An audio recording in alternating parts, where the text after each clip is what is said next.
आदाब, good afternoon. चलती रहेगी ज़िंदगी में आपका इस्तकबाल करते हैं। माह रमज़ान की ढेर सारी तमाम नाज़रीन को मुबारकबाद और साथ ही नवरात्र की बहुत सारी मुबारकबाद।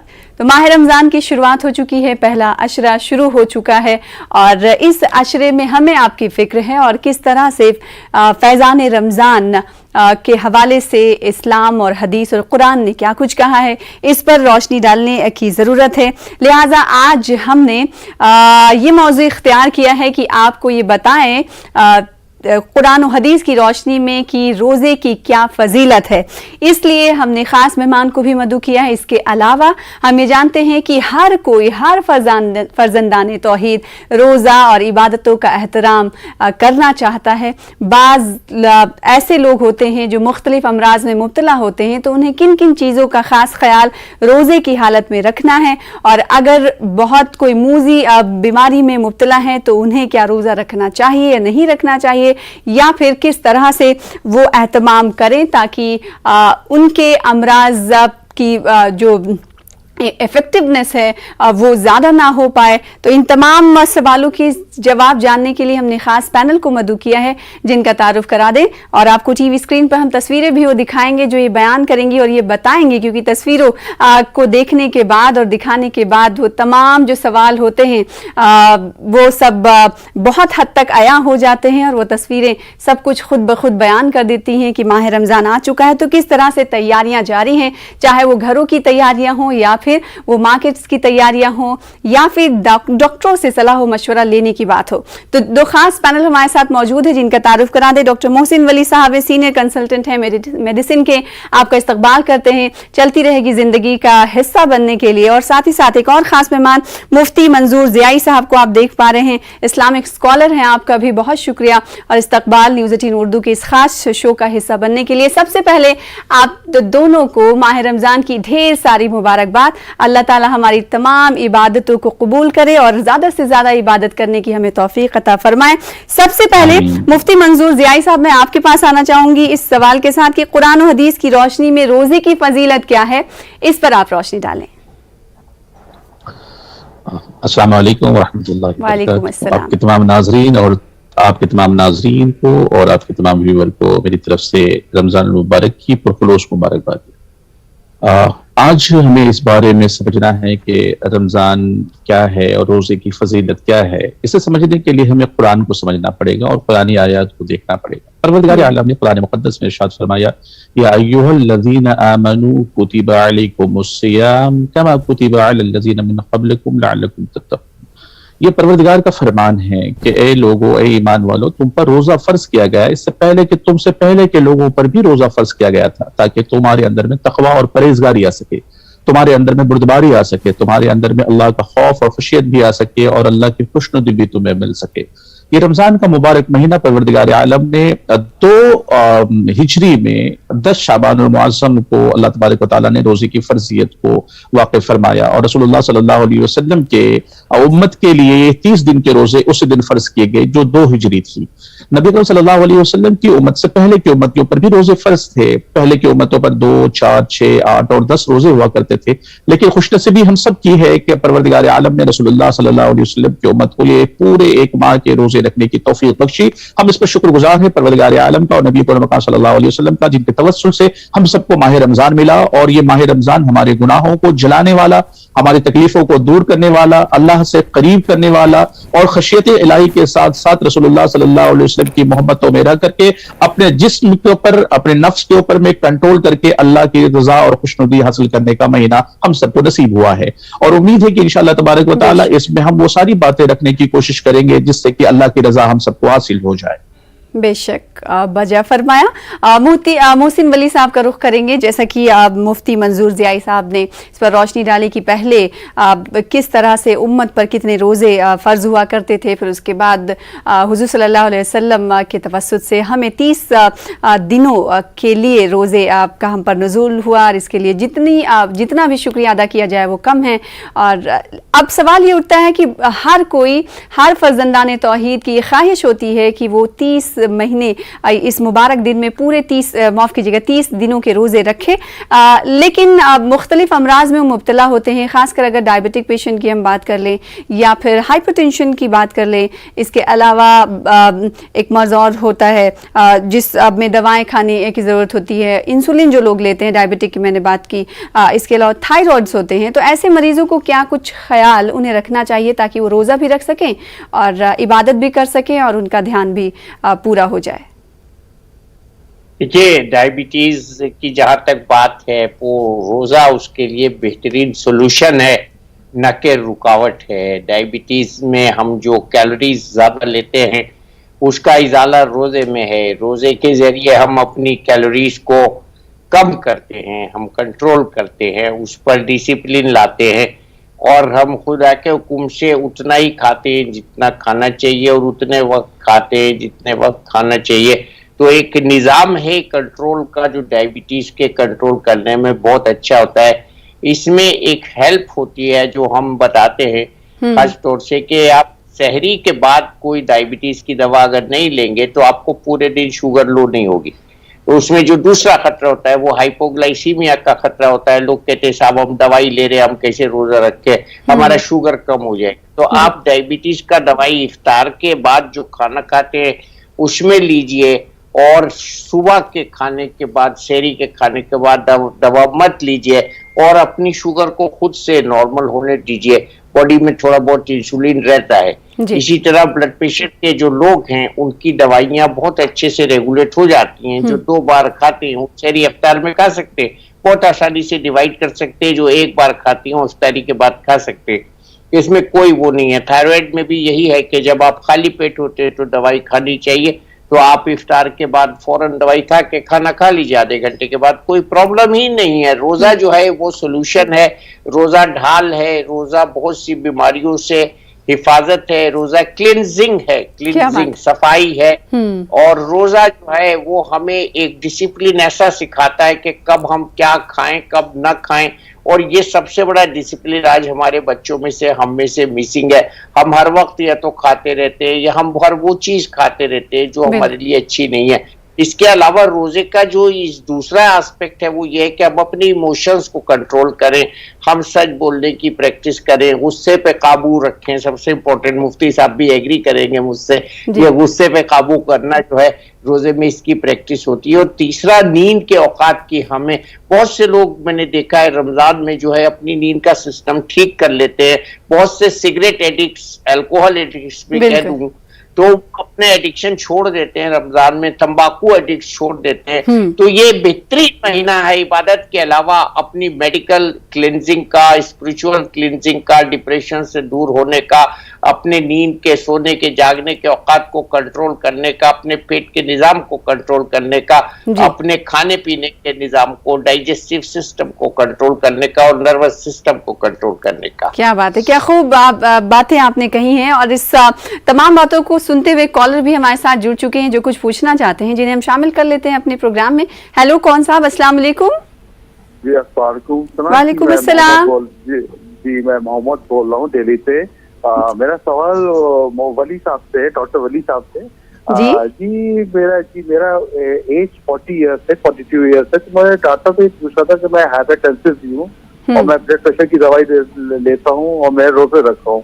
तो ये बताइए कि 42 जो एक नॉर्मल आदमी है वो, उसको कितना दिन भर में पानी लेना चाहिए, 2 लीटर्स और 3 लीटर्स? अगर इस सवाल की आप वजाहत कर सके तो आपकी बहुत बहुत मेहरबानी होगी। बहुत बहुत शुक्रिया। अस्सलाम वालेकुम। बहुत बहुत शुक्रिया। वालेकुम अस्सलाम। मोहसिन वली साहब। जी सना, थोड़ा आप हेल्प करिए इनकी बात। इन्होंने कहा कि ये हाइपोटेंशन की प्रॉब्लम है, ये दवाएं लेते हैं, रोजे भी रखते हैं, 42 साल की इनकी उम्र है, पानी ये पीते हैं रोजाना, लेकिन रोजे की हालत में इन्हें कितनी मिकदार में पानी पीना चाहिए, इस हवाले से उन्होंने सवाल किया। 2 लीटर की आप बात कर रहे थे। 2 लीटर पानी अगर आप इफ्तार के बाद से पीना शुरू करें तो इफ्तार के बाद करीब आधा लीटर हो जाता है अमूमन, और उसके बाद आपको रात भर मिलता है। और बीच में तरावी में सबसे अच्छा मैं रिकमेंड करता हूँ। जो लोगों को ये इश्यू होता है पानी का, तो मैं कहता हूँ हर 4 रकात के बाद आप आधा गिलास पानी लीजिए, जो कि 50 to 100 ml हो जाएगा। अगर 100 ml को आप 5 बार लेंगे तो आधा लीटर ये हो गया। आधा लीटर आप इफ्तार के बाद ले लीजिए और आधा बीच में ले लीजिए और आधा उसके बाद ले लीजिए, 2 लीटर आपका ये हो गया। तो इसलिए पानी का डिहाइड्रेशन रमजान में नहीं होता। एक मैं और बात बता दूं, हम अगर सुबह से हमने पानी नहीं पिया है तो बॉडी में ऐसा हार्मोन मौजूद होता है जो पानी है उसको कंजर्व करता है। तो ये एक्सक्यूज बिल्कुल नहीं है कि हम पानी नहीं पी रहे तो इसलिए डिहाइड्रेशन हो जाएगा। तो ऐसी एक्सक्यूजेस नहीं चलेंगी। और अगर किसी के जहन में सवाल है तो ये सवाल उम्मीद करते हैं कि वही प्रोग्राम देख रहे होंगे तो उनको जवाब मिल गया होगा। मुफ्ती साहब का रुख कर लेते हैं। मुफ्ती साहब, कुछ देर पहले वली साहब ने एक बहुत अच्छी बात कही। उन्होंने कहा कि क्लिनजिंग हो जाती है, ये क्लिनजिंग का जरिया है रमजान। तो कुरान और हदीस की रोशनी में इसे आप कैसे बयान करेंगे? नबी करम सल्लल्लाहु अलैहि वसल्लम ने रमजान मुबारक को इस तरीके से बयां फरमाया है और अपनी उम्मत के लिए ये एक बहुत ही खूबसूरत चीज दी है। वो साइंटिफिक तरीके का जो अभी डॉक्टर साहब ने आपके सामने रखी है, मैं शरई उमूर से इसके सामने रखने की कोशिश करता हूं कि इंसान को हराम और हलाल की तमीज करने के लिए अल्लाह तबारक व तआला ने हुक्म दिया कि आपने हराम नहीं इस्तेमाल करना है, हलाल इस्तेमाल करना है। हत्ता इम्कान के रमजान मुबारक में तो वो हलाल चीजें भी आपको रोक दिया जाता है। तो ये इस बात की गमाजी करता है कि आपने हलाल और हराम की तमीज करने के लिए भी ये रमजान का मुबारक महीना आपको मिला है कि जो आप खाते हैं, जो आप पीते हैं, जो चीजें आप इस्तेमाल करते हैं, ये देखिए हराम है, इससे बचना है, ये हलाल है, इससे भी बच लेना है। हत्ता इम्कान अगर आपको हलाल से रोका जा रहा है तो आपको हराम की कितनी तमीज कर लेनी चाहिए कि अल्लाह के रसूल सल्लल्लाहु अलैहि वसल्लम ने हराम चीजों को इस तरीके से बना फरमा दिया है। आपकी जिंदगी में भी, आपके जिस्म में भी और आपके अंदर सुरायत करने वाली वो हराम चीज आपको नुकसान पहुंचाती है। और जब आप रमजान के मुबारक महीने में आते हैं वो सारी क्लीनिंग हो जाती है और वो सारा क्लीन हो जाता है। डॉक्टर साहब ने जिस तरीके से बातें सामने रखी कि नबी अकरम सल्लल्लाहु अलैहि वसल्लम ने हराम को हलाल को तमीज करके दुनिया के सामने रख दिया है कि आपके जिस्म के अंदर में वो रूह जो कल्ब है ना, उस कल्ब के अंदर में जो लिल्लाहियत बसती है, जो कल्ब के अंदर में अल्लाह उसके रसूल का खौफ और खशियत बसता है, उसके अंदर में अल्लाह तबारक व तआला जब आपके जिस्म में खाना नहीं होता है, जब आपके अंदर में ताकत नहीं होती है, वो रूह आपके जिस्मों को भी ताकत पहुंचाती है और आपके जहन को भी ताकत पहुंचाती है। क्योंकि परवरदिगार आलम के रसूल सल्लल्लाहु अलैहि वसल्लम ने इरशाद फरमाया, हजरत जाबिर की रिवायत है कि नबी करम सल्लल्लाहु अलैहि वसल्लम फरमाते हैं कि इस रमजान मुबारक में अल्लाह तबारक व तआला ने रोजेदारों को 5 खास चीजें अता फरमाई हैं जिसको हमें समझने की जरूरत है। कि पहला यह है कि जब रमजान की मुबारक रात आती है, अल्लाह तबारक व तआला अपने बंदों की तरफ नजर इल्तिफात फरमाता है। और नजर इल्तिफात उसे कहते हैं कि परवरदिगार आलम जिसकी तरफ नजर इल्तिफात एक बार फरमा ले, जिसको अपनी उस निगाह नजर इल्तिफात साथ देख ले, तो परवरदिगार आलम हमेशा के लिए उसके ऊपर से अजाब को उठा लेता है और कभी भी उसको अजाब में मुब्तला नहीं फरमाएगा। हत्ता इम्कान के कयामत में भी और कयामत के बाद भी उसके ऊपर अजाब नाजिल नहीं होगा। ये खास है। दूसरा ये है कि शाम के वक्त में रमजान मुबारक में रोजेदार के मुंह से जो बू आती है, अल्लाह तबारक व तआला को वो मुश्क और अंबर से भी ज्यादा खुशबूदार दिखाई देती है। तो जिस्म के अंदर की आपकी खूबियां बाहर जब आती हैं, चाहे वो आपकी कमियां भी बाहर आ जाए, तो अल्लाह तबारक व तआला उसे पसंद फरमा लेता है। और रमजान की खुसूसियात में से तीसरी चीज जो अल्लाह के रसूल सल्लल्लाहु अलैहि वसल्लम ने इरशाद फरमाया कि तीसरा ये कि फरिश्ते दिन और रात उनके लिए बख्शिश की दुआएं करते हैं। अब ये समझे कि इंसान अपनी बख्शिश की दुआएं मांगता है, जिसके लिए फरिश्ते दुआएं मांगे तो इंशाअल्लाह तबारक व तआला हम सबके बेड़े पार हो जाएंगे, हमारे गुनाह भी कम हो जाएंगे और हमारे दिलों को सुकून भी मिलेगा। और चौथे के बारे में अल्लाह अज़्ज़ व जल ने अपने जन्नत को हुक्म देता है कि ए जन्नत तुम सज जाओ, संवर जाओ, ताकि जब ये मेरा भूखा प्यासा शख्स इस दुनिया की तकलीफों को बर्दाश्त करने के बाद, परेशानियों को झेलने के बाद जब तुम्हारी तरफ आएगा तो तुम उसके लिए सजी और संवरी रहना।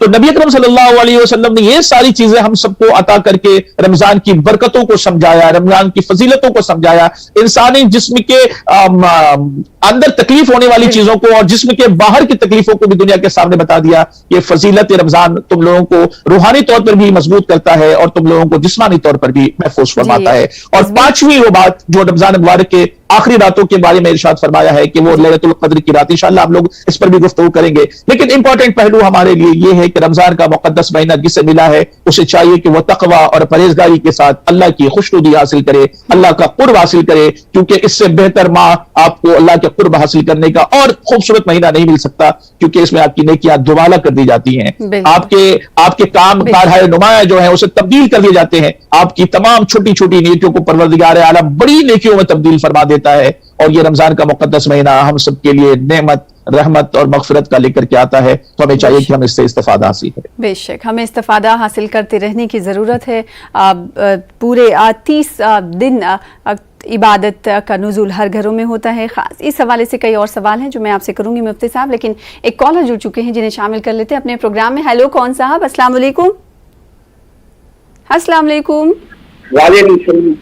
کون صاحب، کیسے ہیں آپ؟ خیریت سے؟ امید ہے روزے سے ہوں گے۔ جی جی جی، کیا سوال ہے آپ کا؟ میرا سوال ہے شوگر پیشنٹ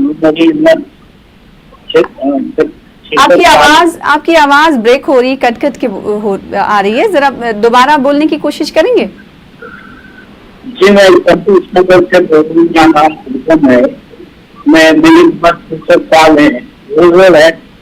نہیں، آپ کی آواز صحیح طریقے سے نہیں آ پا رہی ہے کیونکہ ہم سمجھ ہی نہیں پا رہے ہیں آپ کیا کہہ رہے ہیں۔ دوبارہ آپ ہمیں ملائیے اور آپ کے سوال کو ضرور اپنے شو کا حصہ ہم بنائیں گے۔ ڈاکٹر محسن ولی کا رخ کریں گے۔ ڈاکٹر محسن ولی صاحب، جیسے کہ مفتی صاحب قرآن و حدیث کی روشنی میں روزے کی فضیلت کو بیان کر رہے تھے، اگر سائنٹیفک وے کے طور پر جاننا چاہیں تو سائنس کیا کچھ کہتا ہے روزے کے حوالے سے؟ سائنس میں تو دیکھیے یہ ریسرچ ابھی جو بہت زیادہ آگے تک چلی گئی ہے۔ فاسٹنگ جو ہے وہ اینٹی ایجنگ ہوتی ہے، فاسٹنگ جو ہے سیلولر ریپیئر کے لیے ضروری کمپوننٹ ہے، فاسٹنگ ایون اینٹی کینسر ہوتی ہے۔ تو جو فاسٹنگ کا ایلیمنٹ ہے وہ اینٹی کینسر، اینٹی ایجنگ اور اینٹی آکسیڈنٹ کا کام کرتا ہے بدن میں۔ اور اس کے علاوہ خالی روزے میں یہی نہیں ہے، ایموشنل کنٹرول ہے۔ اور روزے کے مہینے میں میں یہاں بھی اس کو ابھی چونکہ یہ بات کرنا چاہ رہا ہوں کہ اس پہ بھی ہم کو بات کرنی ہے کہ ہم کس طرح سے اپنے اخلاق کو کنٹرول کریں، غصے کو کنٹرول کریں، اور اپنی جو 24 گھنٹے کی سلیپ کے ساتھ اپنی جو برین کا ایکٹیویٹی ہے اس کو کنٹرول کریں۔ اس کے علاوہ فائنینسز کو بھی کنٹرول کرنا ہے۔ روزہ ایک ایسے مہینہ ہے جس میں ہم زکوٰۃ نکالتے ہیں، اور اگر ہم نے زکوٰۃ نکال دی تو ورلڈ میں کوئی بھی غریب نہیں رہے گا۔ اگر ہر آدمی اپنے نصاب کے حساب سے زکوٰۃ نکالے تو یہ ایسا فائنینس سسٹم ہے اسلام کا جو کوئی بھی غریب نہیں رہے گا۔ تو اس سب کے ساتھ ہم کو یہ بہت ضروری ہے کہ ہم پورے بدن کی اپنی ایک ٹریننگ کریں، اور وہ آگے آنے والے 11 مہینوں کے لیے ہے ٹریننگ، جیسا کہ آپ نے شروع میں بتایا تھا، اور صرف 1 مہینے کے لیے نہیں ہے۔ دوسرے، اس سے کڈنی کو بھی بہت فائدہ ہوتا ہے، آئیز کو بہت فائدہ ہوتا ہے۔ جب ہم تلاوت کرتے ہیں تو ENT سسٹم کو فائدہ ہوتا ہے، لنگس کی ایکسرسائز ہوتی ہے، اور اس سے پورا بدن کا جو نظام ہے، ڈائجسٹو سسٹم ہے، اس کو فائدہ ہوتا ہے۔ تو اس کے ساتھ ساتھ ہمیں روحانی اور جسمانی اور میڈیکل سب کے اعتبار سے اور لانگیٹیوٹی کے اعتبار سے، ساتھ ہی مینٹل پیس کو بھی ایڈ کر لیتے ہیں۔ مینٹل پیس، یس، مینٹل پیس میں ہم کو یہ ہوتا ہے کہ ہم کو اپنے بیہیویئر پہ اور اینگر پہ کنٹرول کرنا آ جاتا ہے۔ جی، مفتی منظور صاحب، میں آپ کے پاس آؤں اس سوال کے ساتھ، کیونکہ جہاں ایک طرف بہت ساری عبادت کی خواہش تمام فضلدان توحید کو ہوتی ہے، لیکن خاص کر اگر خواتین کے حوالے سے میں سوال کروں تو گھروں میں دیکھا جاتا ہے کہ مرد تراویح کا اہتمام کرتے ہیں۔ میں یہ نہیں کہہ رہی کہ وہ کم عبادت کرتی ہیں خواتین، لیکن ان کی ایک خاص توجہ کچن پر بھی ہوتی ہے۔ تو ماہ رمضان کے آتے آتے بہت ساری خواتین اور بہت سارے لوگوں کا یہ بھی ماننا ہے کہ وہ پکوان جو پورے سال ہمارے گھر نہیں بنتے، ایک ہی دن وہ تمام نعمتیں اللہ کی طرف سے انہیں ملتی ہے۔ لہٰذا اس پر آپ کا کیا کچھ، اس پر رائے آپ کیا کچھ رکھتے ہیں؟ ایسی خواتین کے لیے آپ کو کیا کرنا ہے؟ کیونکہ بہت سارے لوگوں کو ہم نے اپنے گھروں میں ہی دیکھا ہے کہ نماز کی دیری ہو رہی ہوتی ہے لیکن وہ کچھ پکا رہی ہوتی ہیں، تو وہ سوچتی ہیں کہ یہ کام بھی ہو جائے، پھر اس کے بعد نماز کی ادائیگی کریں گی۔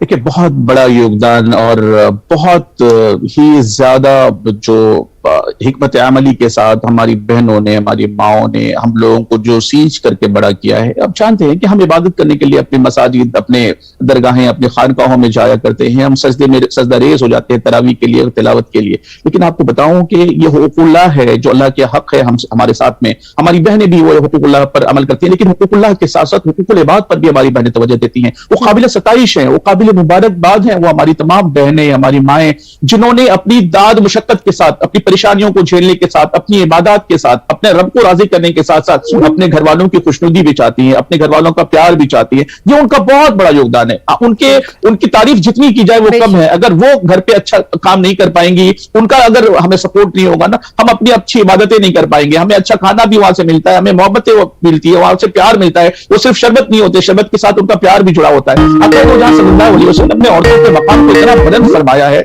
इतना बुलंद फरमाया है और इरशाद फरमाया है कि अगर किसी घर में एक बच्चा पैदा होता है, लड़का पैदा होता है, तो वो एक रहमत लेकर के आता, और अगर किसी घर में लड़कियां पैदा होती है तो वो 10 रहमतें लेकर के आती है। तो ये 10 रहमतों वाली बहनें हैं, 10 रहमतों वाली माएं हैं, 10 रहमतों वाली बीवियां हैं, जिनके वजह से आज हम अच्छी इबादत भी कर पाते हैं और अपने रब को राजी करने के लिए हर वो काम करते हैं। क्योंकि खाना हमारे जिस्म में जब जाता है तो हमें तकवीयत आती है, ताकत आती है। रमजान के मुबारक महीने में, रमजान के रोजे के साथ साथ, रमजान की तिलावत के साथ साथ, रमजान के माह मुबारक में इबादत के साथ साथ हमारी बहनें अपने किचन को भी संभाल करके हम पर बड़ा एहसान करती हैं। हमें उस एहसान को भी फरामोश नहीं करना चाहिए और उनके लिए दुआ करना चाहिए कि परवरदिगार उन्हें और ताकत दे, उन्हें और हिम्मत दे, और वो हमारे लिए जो करती हैं उनका सिला दुनिया और आखिरत में उन्हें मिल जाए। क्योंकि ये वो काम है ना जो सब हम नहीं कर सकते, हमारी बस का नहीं है कि हम वो काम कर सकते जो वो कर रही हैं। वो काबिल सताइश और काबिल मुबारकबाद है। मैं आपको रमजान के हवाले से कह दूं कि आका दो जहां सल्लल्लाहु अलैहि वसल्लम ने इरशाद फरमाया कि रमजान का मुकद्दस महीना जैसे ही शुरू होता है, शयातीन जकड़ दिए जाते हैं, जन्नत के दरवाजे खोल दिए जाते हैं। ये सारी चीजें हमें मिलती हैं, लेकिन सब्र और शुक्र का बड़ा मसला होता है। सब्र का मरहला, और सब्र के मरहले से गुजरते हुए हमें शुक्र के मरहले में दाखिल होना होता है। और जब हम सब्र के दरवाजे पर पहुंच करके अल्लाह के पर साबिर और शाकिर बनने की कोशिश करते हैं, अल्लाह कहता है कि मेरे साबिर बंदे, अब तूने तेरे खाने के साथ साथ मेरा शुक्र भी अदा कर दिया, अब मैं तेरे शुक्र से राजी हो गया और मैं तुझसे राजी होकर के दुनिया और जन्नत की तमाम भलाइयां तुम्हें अता करता हूं। ये वो मुकद्दस महीना है जिस बाबरकत महीने में परवरदिगार हमसे राजी होने के लिए बहाने तलाश करके छोटी छोटी नेकियों के साथ मुझसे राजी हो जाता है और कहता है कि जैसा शायर ने कहा है कि रहमत हक बहा नमी जोयत, अल्लाह की रहमत तुमसे पैसे नहीं मांगती है, बल्कि अल्लाह की रहमत बहाने बना बना करके तुम्हें अता करती है। क्योंकि वो खालिक के कायनात जिसने इतनी अच्छी शक्ल सूरत में हमें पैदा फरमाया है, क्यों वो चाहेगा कि हम पर अजाब हो जाए। ये मुबारक महीना हमें अजाब से छुड़ाने के लिए है, रहमत अता करने के लिए है और जन्नत की बशारत देने के लिए है, जहन्नम के खौफ और जहन्नम की आग से बचाने के लिए महीना में दे दिया है कि मेरे बंदे कहां भटक रहा है, ए मेरे बंदे तू कहां जा रहा है, ए मेरे बंदे किस दुनिया की गफलत में पड़ा हुआ है, कहां है जो खुशियां तलाश कर रहा है तू, आ जा मेरे पास। मैं तो तुम्हें उतना प्यार करता हूं जितनी तुम्हारी मां प्यार करती है, उससे 70 गुना ज्यादा मैं तुझसे प्यार करता हूं। वो मां तुम्हारी तो सिर्फ केयर टेकर है, मैं तो तुम्हारा क्रिएटर हूं। तू कहां भटक रहा है, मेरे पास आ जा, मैं तेरे गुनाहों को भी माफ फरमा दूंगा, जो तेरी आरजुएं होंगी वो आरजुएं भी पूरी कर दूंगा, जो तू मांगेगा वो तुझे अता कर दूंगा। अरे मांग तो मुझसे, मैं ही तो देने वाला हूं। जब तू मेरे पास आएगा तो मैं तुमसे राजी हो जाऊंगा और ये कहूंगा कि तू मुझसे राजी हो गया और मैं तुझसे राजी हो गया। बेशक। वली साहब, मैं आपके पास आऊँगी आखिरी सवाल के साथ। बहुत अच्छा बयान फरमाया मुफ्ती साहब ने। उम्मीद है जो लोग इस वक्त देख रहे होंगे और हमारे प्रोग्राम देख रहे होंगे, इससे इस्तेफादा उन्होंने हासिल किया होगा। डॉक्टर मोहसिन वली साहब, आपसे मेरा सवाल ये कि मुख्तलिफ अमराज की बात हो रही है और शिकंजी या फिर शरबत बहुत सारे लोग इस्तेमाल करते हैं, घर के वो लोग भी इस्तेमाल करना चाहते हैं जो किसी ख़ास मर्ज़ में मुब्तला हैं, अगर डायबिटिक हैं तो उन्हें क्या ये शरबतें लेनी चाहिए या नहीं? हाँ, मेडिकेशन के हिसाब से तुखम बालंगा ऐड कर सकते हैं, लेमन ऐड कर सकते हैं, लेकिन शुगर फ्री इसमें इस्तेमाल कर सकते हैं। सभी शरबतों में, बेल का शरबत में शुगर इस्तेमाल करने की जरूरत नहीं है, तरबूज के शरबत में शुगर इस्तेमाल करने की जरूरत नहीं है। कहने का मतलब ये है कि जिन लोगों को शुगर की बीमारी है और शुगर नहीं लेनी है, वो लोग शुगर फ्री जो भी सब्सटेंस है, पाउडर है, स्टीविया वगैरह है, वो इस्तेमाल कर सकते हैं। बिल्कुल। और इसके अलावा हम ये जानते हैं कि जो खास मर्ज में मुब्तला होते हैं वो किसी न किसी ट्रीटमेंट डॉक्टर से सलाह मशवरा ले रहे होते हैं, तो रमज़ान मुबारक में वो अपने डॉक्टरों से मशवरा भी ले सकते हैं। इसके अलावा अगर कोई और सवाल हो तो आप हमारे साथ जुड़कर उसे पूछ सकते हैं। बहुत शुक्रिया मुफ्ती साहब, बहुत शुक्रिया डॉक्टर वली साहब हमारे साथ जुड़ने के लिए, बहुत शुक्रिया वक्त देने के लिए। फिलहाल इसी के साथ हमें दीजिए इजाजत। चलती रहेगी जिंदगी। आदाब।